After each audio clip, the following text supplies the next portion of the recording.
Hello, this is the Florida Aviation Network and I'm Walt Schammel. We're broadcasting live and in the clear for the 40th year celebration of Sun and Fun from the Florida Air Museum in Lakeland, Florida.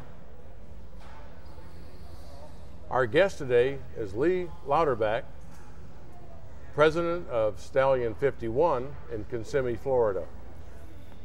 Lee, I understand you fly the P-51, and that this is not only our 40th anniversary for Sun and Fun, but it's also the 100th anniversary of air combat. Walt, exactly right. It's a very little known fact that air combat actually started 100 years ago, and if I have my facts right, it was in an original Jenny, and the first shots that were fired aircraft to aircraft trying to take the other guy down was with a rifleman in the back. And I'm not sure the outcome, but what a novel concept of doing that. And if you fast forward to today of like the F-22 Raptor, gosh, it has come a long way, air-to-air combat. It is amazing. Somebody had to go and ruin our safety record right there. Well, you're the president of Stallion 51 Corporation. What is that? Well, Stallion 51 was originally incorporated in 1987, and we came out originally doing work for the Navy Test Pilot School in Patuxent River, Maryland, doing what they call qualitative evaluations. And so we were in the test pilot world a lot, learned a lot about the airplane, and because of that, we actually developed a checkout training program that took a lot of the knowledge that we learned about the airplane and to transfer to other people learning to fly the airplane or you know, flying the airplane already. And so that was sort of the origination of Stallion 51. And today we do a lot of, we do the majority of the checkout training work. If you were to buy an aircraft, a P-51, and say, hey, I will insure it, the chances are the insurance company will direct you to us and you know, recognize our program. And if you're a graduate, you have a high standard that you're going to be just really do well on the airplane. Well, as with transitioning into any different airplane, it's always a challenge the first few hours. You mentioned that you'd been working in a Stallion 51 Corporation, but that you actually started in 1966 at the Kissimmee Airport.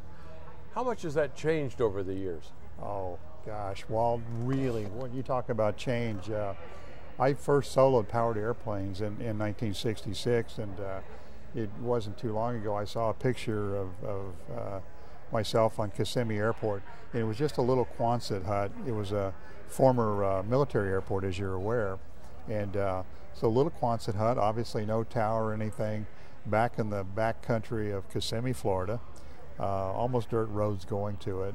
I remember Paragators, which was a jump school, was on the east side, and that was about it. Fast forward to today, and you're talking ILS and FBOs and hangars and corporate and flight schools, and gosh, it's come a long way, and just a great airport to operate out of. Very, very convenient for Disney World. You know, we get a lot of the Disney traffic and convention traffic, and so it's become a major airport in the Orlando metropolitan area. Real convenient to have that airport right outside the Disney main gate. Yes, it is. You're also doing some of the Air Force Heritage flights. Tell us about those. We are, Walt. Of all the things I get to do in flying the Mustang, United States Air Force Heritage Flight is probably the most special. And in 1997, Air Force leadership sort of pushed out with the concept of their heritage. And as we were talking about air combat and how it's come in 100 years, to recognize how far the United States Air Force has come since their first aircraft. And so they decided to allow formation of aircraft, for example, like the P-51 Mustang, the P-38 Lightning, which you'll see today, and P-47, some of the iconic World War II airplanes that really made such a contribution to winning the war. And then stepping it up to airplanes like the F-4 Phantom, which we flew many years with. obviously the A-10, the F-16, the F-15 Eagle, and now state-of-the-art F-22 Raptor. And one of the real special things today that I get to do is we'll do a three-ship. I'll have the lead in the P-51 Mustang. There'll be a P-38 Lightning just off my left wing, and then there'll be an F-22 Raptor out on the right wing. And so we'll do several passes and tell the story about Air Force heritage and just how far it's come. I've seen your demonstration flight, and it's quite something to look at the different generations of the airplanes up to the modern times, if you will. What about your campus of higher learning? Well, the campus of higher learning was sort of coined by one of our marketing people, KT Jones, and to remind us to set a higher standard in training. And for an example, if you come to Stallion 51, you're sort of going to graduate with a master's degree. This isn't an introduction to the Mustang. It is truly dissecting the airplane, its performance capabilities, a lot of ground school about systems, maintenance pre-flight. And so it's a 5-day course. And if you graduate, passing grade kind of thing, a high standard, then you'll get graduation patch and be recognized throughout the world, you know, for that standard. You always make me smile when you say a 5-day course, because I know that's 5 days, 5 nights, and a little bit in between. There's a lot of work that goes on in learning that airplane. There is. But you also do a lot of unusual attitude flight training, and I know that's some of the buzzwords the airlines have today, and they're running all their pilots through that because it's becoming a critical part of the airline training portion. But you're doing it with corporate pilots. How does that work? Well, pushing back into the Mustang side, we had actually developed, because of the performance characteristics of the Mustang are so good. The airplane is an 8 positive G airplane, 4 negative G airplane. Its top end is actually 440 knots. So it gives you a very, very wide envelope to allow trainees to make mistakes and not push a safety limit. And so we've been doing that for quite a few years in the P-51 of all things, but realizing that in most cases it's sort of apples to oranges.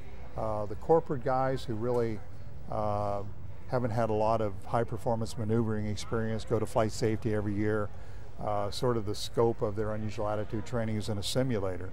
And you know, to be quite honest, there's some things in life you just can't simulate. And I think unusual attitude training is one of those things. I could probably come up with a few other examples, but I'll not go there today. So anyhow, we actually have a very, very highly modified turbofan airplane, and full glass cockpits, and it's set up just for that kind of business. So it's got power just like a corporate airplane or an airline airplane. It's got speed brakes or spoilers just like an airplane. Great camera system. So we've really upped the scale on unusual attitude training, and it's an FAA recognized program. It's an IFR section, and then through a curtain system we actually pull it over the head of the rear seater in the front, so you can't even see out. So it's now just you and the instruments. And to quote one of the guys that came in, a corporate guy, came in, put both hands on the table and go, "I just want to go on record, I don't want to be here." 2 days later, he was one of the biggest advocates of unusual attitude training in the world. And so it's a great thing. As you said, the NTSB has been recognizing or endorsing that for a while. The FAA is engaged now in unusual attitude training, and you know, it's going to be a great thing that will enhance safety of corporate and airlines in the future. I kind of grew up in the days of the old round engines, and frankly, you just can't beat the sound of a round engine and the big puff of oil smoke coming out the back when it starts. But the P-51 has its own unique sound with that 12-cylinder engine. And then you got into the turbine, and you didn't say you were going to fly an L-39. Well, as I said, it's a very, very highly modified airplane. And if you looked at it, it is so different than the normal L-39 that you just go like, what's that? And but a great training platform, very reliable, works very, very well. And so we offer the ability to do the unusual attitude training, the VFR side in the Mustang today, sort of as a fun adventure, but the IFR side is definitely in the jet.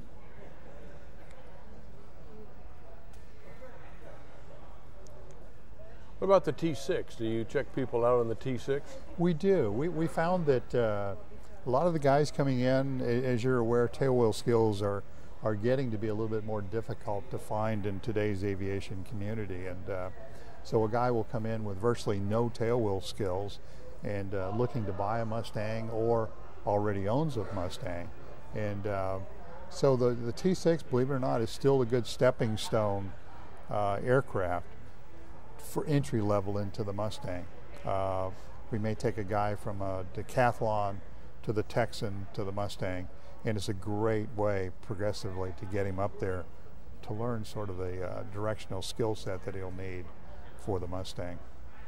Do you have set times in the T6, or do you just go to proficiency and then move on? Proficiency. Virtually our whole program, Walt, through the T6 checkout training program or the immersion program for that to the Mustang, is all based on proficiency. So if you bring in a good skill set, you may be able to get through the Mustang in short order. If we're still trying to just keep you on the center line of the runway, training may go on for a little while. You talked about the different airplanes and all the training you do, but can I come out to the airport and get just a flight with you and see the countryside as well as experience the P-51?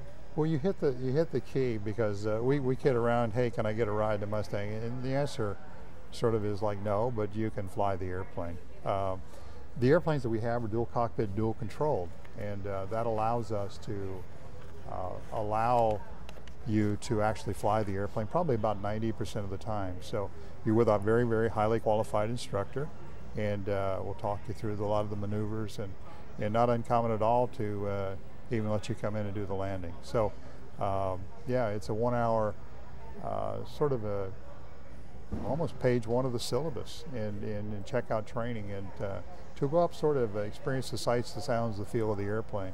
So it really allows you to not go for a ride, but to actually fly the airplane as much as you're comfortable doing. I know a few years ago they changed the airspace around Orlando. Did that have any effect on you?